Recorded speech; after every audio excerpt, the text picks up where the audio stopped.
Were there black prophets from the ones that were mentioned to us? And we will find actually a few. One of them, historically speaking, is Suleiman alayhi salam. Suleiman alayhi salam is biblically described as having dark skin. Bani Israel, they had various colors, historically speaking. Why? Because their origins were different. Some of them had Arab origins, some of them had some Egyptian origin, and so on and so forth. Rasulullah sallallahu alaihi wasallam comes from the lineage of a black woman. Who is that woman? Hajar alayhi salam. Musa alayhi salam, the man who Allah subhanahu wa ta'ala spoke to directly, Kalimullah, the man who the Quran speaks about more than any other human being in history, subhanallah, Musa alayhi salam. The Prophet sallallahu alaihi wasallam did not just say that he was black. He said that Musa alayhi salam, when I saw him, he resembled the people of Az-Zut or Shanu'ah, the two darkest tribes amongst the Arabs. So the Prophet sallallahu alaihi wasallam said Musa alayhi salam had the blackest skin. He was not part of the problem with Hollywood imagery. Like Musa alayhi salam does not look like Christian Bale. Alright, he doesn't look like, and even the older movie, the Ten Commandments, right?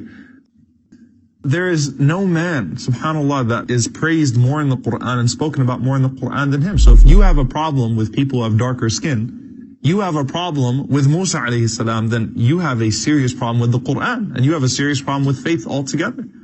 So subhanAllah, how can a racist be a Muslim then? How can a racist be a believer? How can a racist say he loves the Quran? Now, the prophet who you have the most controversy about always in history is Jesus alayhi salam, Isa alayhi salam. His image has been politicized throughout history.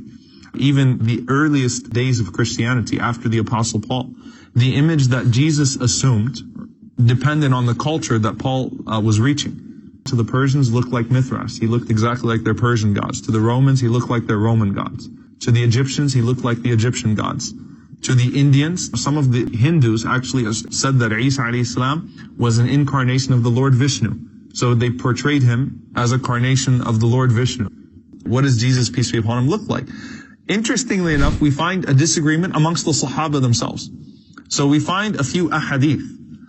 One of them is from Ibn Umar radiallahu ta'ala anhu. And this is authentic hadith that the Prophet ﷺ says that while I was sleeping at the Kaaba, I saw a dark man who is the most handsome of dark men that you have ever seen.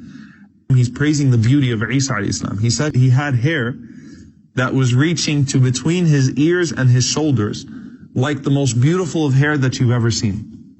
He combed his hair and water was dripping from his hair, and he was leaning on two men who were doing tawaf around the Kaaba.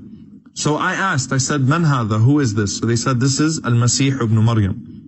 Then I saw a man with wiry hair and who was blind in his right eye, as if it was a floating grape. And I said, who is this? And they said, this is Al-Masih ad-Dajjal. This is the Antichrist. Ibn Abbas radiallahu anhu, though, he has a narration where the Prophet ﷺ says, I saw Musa, Isa, and Ibrahim alayhim salam, and Isa alayhi salam was of a red complexion, curly hair, and a broad chest. Musa alayhi salam was of a dark complexion, straight hair, and a tall stature, as if he was of the people of Az-Zut. Ibn Mas'ud's narration says that the Prophet ﷺ spoke about the Al-Masih ad-Dajjal in front of the people, and he said, Allah is not one-eyed, while ad-Dajjal is blind in the right eye. Why? Because Dajjal will claim to be Allah subhanahu wa ta'ala. So he said, Allah is not one-eyed, ad-Dajjal is blind in the right eye, and he said his eye looks like a rotten grape. Then he said, sallallahu alaihi wasallam, while I was sleeping near the Kaaba last night, I saw in my dream, فَإِذَا رَجُلٌ آدَمُ كَأَحْسَنِ مَا يُرَى مِنْ Adam. The same thing that he said in the narration of Ibn Umar. There is another narration from Umar al-Khattab radiallahu anhu, also in al-Bukhari, where he says, لا والله ما قال النبي صلى الله عليه وسلم لعيسى أحمر. He said, I swear by Allah that the Prophet ﷺ did not say that Isa alayhi salam had red skin. So Umar radiallahu anhu is attaching an oath to it. He said, ولكن قال بينما أنا نائم أطوف بالكعبة فإذا رجل آدم, and so on and so forth. Now, the point of this is, number one, we should not dispute like the Christians do about the color of Isa alayhi salam, because it doesn't matter. You have conflicting narrations. The stronger of them, obviously, that Isa alayhi salam had dark skin, which would be more historically accurate, but it doesn't matter. That's the point here. It was a non-factor, and it's part of the wisdom of not portraying the Prophet. Ibn al-Manzur, he says that Hajar, Musa, Isa, and Adam alayhi salam, because Adam means dark, actually in the Arabic language. That's how the Arabs used to describe someone with dark skin. the Sahaba did not care to ask much about this. And this is very significant because if you look at the companions of the Prophet ﷺ, they used to ask him about everything. But this was not a concern that they had. It simply did not matter to them. So we should not portray them, and it should not become an issue to where it becomes politicized. Some of the other prophets that are mentioned in the Quran or figures, you have Dhul Qarnayn, Ali ibn Abi Talib radiallahu anhu and Ibn Abbas, they both say that he was a black king. Now obviously Dhul Qarnayn is a controversial historical figure in and of itself, because is he Alexander, is he Cyrus, Allahu alam. Again, it doesn't matter.